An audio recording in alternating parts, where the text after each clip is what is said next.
6 of the Dirksen building in Washington tomorrow, the Senate Judiciary Committee will consider whether to protect some of America's most powerful corporate executives from the legal consequences of having spied on the rest of us in this country. And on our third story tonight, an AT&T whistleblower today told members of Congress much more than that is at stake with the secret crimes that took place at room 641A of AT&T's Folsom Street facility in San Francisco and potentially at others across the country.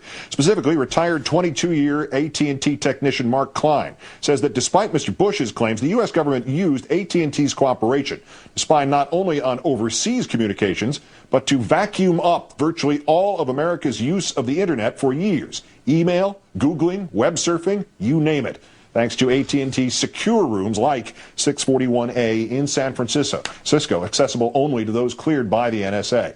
Klein obtaining AT&T schematics showing how the company used splitters to send secure room 641A a duplicate of every fiber optic signal routed through its facilities.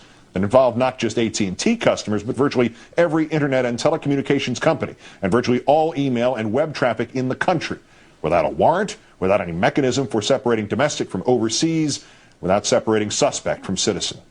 We welcome now former AT&T technician Mark Klein, whose documentation and claims are now part of a class action lawsuit against AT&T, one of 38 telecom spy lawsuits, AT&T so far declining to comment on the specifics of these allegations. Mr. Klein, great, thanks for speaking out tonight. Thanks for inviting me. The Senate is considering granting the telecom executives immunity. You lobbied Congress today not to do so. How come? Well, if they give them immunity, it would probably shut down the lawsuit that I'm a witness for, and then the American people won't find out what's really going on. And so that's why I'm here, to stop immunity. Congress should let the judicial process go forward. Two-parter here. First, can you explain to those of us who can use the internet but would not be able to tell the difference between its physical form and, a box full of guitar strings, exactly what happened in that secure room or secret room, 641A? I don't know what goes on in the secret room because I didn't have security clearance, but I know what went on outside because my job, I worked in the internet room. My job was to connect circuits into the splitter device, which was hardwired to the secret room. And effectively, the splitter copied the entire data stream of those internet cables into the secret room. And we're talking about phone conversations, email, web browsing, everything that goes across the internet. And that device, the splitters, is a dumb device. It doesn't do any selection at all. And the follow-up to that, as you mentioned, you didn't have the security, the NSA clearance.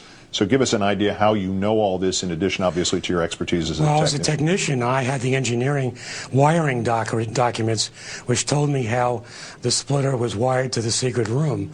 And so I had to know that in order to do my job.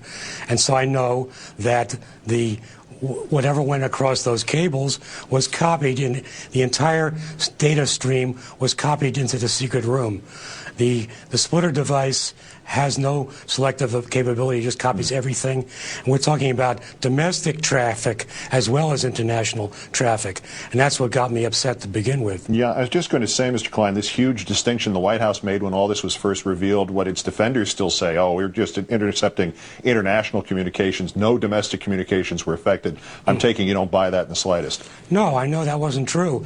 And that's what got me going in December '05 when the New York Times revealed this, and then the administration came back, the president himself and his various cabinet people trying to argue, and they still do, that it's just international communications. It just affects a handful of people who are making phone calls to the Middle East. And I know the physical equipment, and I know that statement is not true.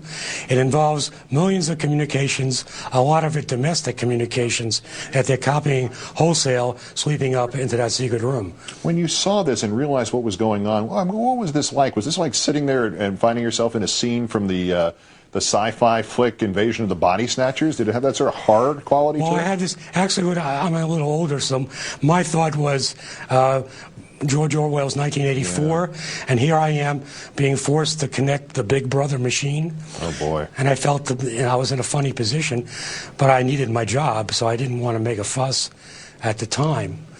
But after I retired, I thought about it some more. In talking to Congress today, what did you hear? Did you get a sense that anybody's prepared to go after not just the telecom execs, but the government officials who ordered this? I couldn't tell. I'm not a politician, and they play their cards close to the vest. All I can do is emphasize again that they're copying everything. This is a violation of the Constitution. It's domestic traffic. It's phone calls as well as email. And something should be done to stop it. And Congress should not kill the judicial process.